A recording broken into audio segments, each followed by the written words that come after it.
Soyez bénis l'Église du Christ, soyez bénis mes amis.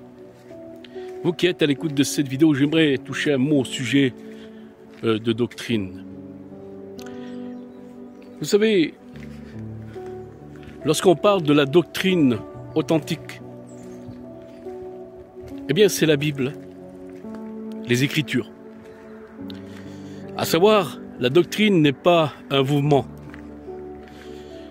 La doctrine n'est pas, je dirais, une dénomination. La doctrine, c'est la parole de Dieu. Et à combien que c'est important de la méditer. Vous savez, lorsqu'on médite et qu'on lit la parole de Dieu, il faut savoir une chose, que le Saint-Esprit qui est en nous va illuminer totalement notre esprit afin de pouvoir la comprendre. C'est pour cela qu'un chrétien doit grandir spirituellement dans une croissance spirituelle. Et cela est très important. Pourquoi? Parce que nous vivons les temps de la fin, où il y a beaucoup la tromperie, je dirais, au sein des églises aujourd'hui. Vous savez, connaître la doctrine au sein de l'église, c'est important, mes frères et sœurs. À savoir que les fausses doctrines, c'est quelque chose qui est assez grave. Pourquoi que c'est grave? Parce que c'est salutaire. Ça touche au salut. Ce qui veut dire faire des fausses doctrines, participer dans des fausses doctrines, c'est mettre son âme en danger. C'est ce que l'apôtre Paul nous l'enseigne. À savoir qu'à ce sujet, il est écrit dans 2 Jean au chapitre 1, verset 10, « Si quelqu'un apporte une autre doctrine, ne le recevez pas dans votre maison et ne lui dites même pas salut. » Donc c'est important à ce sujet, mes frères et sœurs.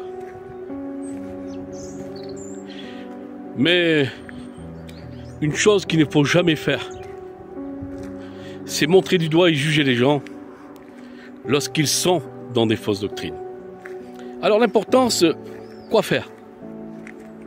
Qu'est-ce qu'il faut faire lorsqu'il y a des frères qui ont sombré dans des fausses doctrines? Celui qui a la vérité, celui qui a la foi authentique, parce que cela c'est un abandon de la foi. C'est être séduit dans l'apostasie lorsqu'un frère fait des fausses doctrines, c'est qu'il a été séduit. C'est que on appelle ça l'abandon de la foi. Non pas le juger, non pas le pointer du doigt, mais par contre, ce qui est important, c'est lui apporter la vérité. Au lieu de le juger, lui apporter la vérité. Et bien sûr, vouloir avoir ce désir de le ramener à la vérité. C'est bien mieux que le juger, parce que après, à partir de là, c'est condamner les personnes, et ça, seul Dieu peut le faire, pas l'homme. L'homme ne peut pas juger. Il n'a pas le droit d'ailleurs, parce que l'homme c'est un mauvais juge. Seul Dieu juge à la perfection. Amen. Parce qu'il est le véritable juge. Ben lui, il est digne de juger, pas l'homme, parce que l'homme, il n'est pas parfait. Alors il ne peut pas juger. Et du moment qu'on n'est pas parfait, on ne peut pas juger. Dieu est parfait, lui il peut juger. Alors il y a une autre chose aussi que j'aimerais dire à ce sujet-là. C'est important. Il y a une doctrine très importante à respecter, mes frères et sœurs. C'est la doctrine du péché. Parce que il faut savoir une chose, que le péché veut notre mort. Le péché veut notre mort. Le péché veut nous amener loin de Dieu, nous séparer de l'amour de Dieu. Alors, ce qui est important aujourd'hui, c'est avoir un horreur, et qu'il soit d'ailleurs notre ennemi.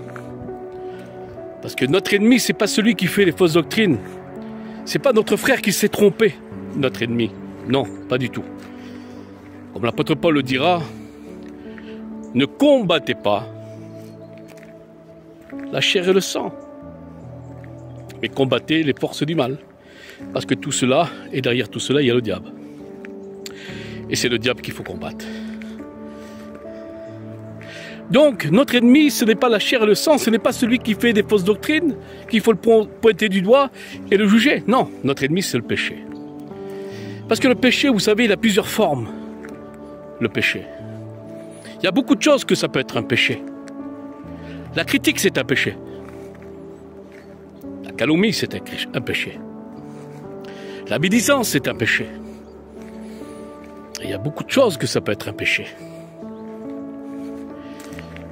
Donc, c'est une doctrine, la doctrine du péché. C'est cette doctrine-là que nous devons haïr totalement. Parce que vous savez, mes frères et sœurs, ce qui est important, avant de vouloir juger, alors il faut déjà ne pas accepter les compromis.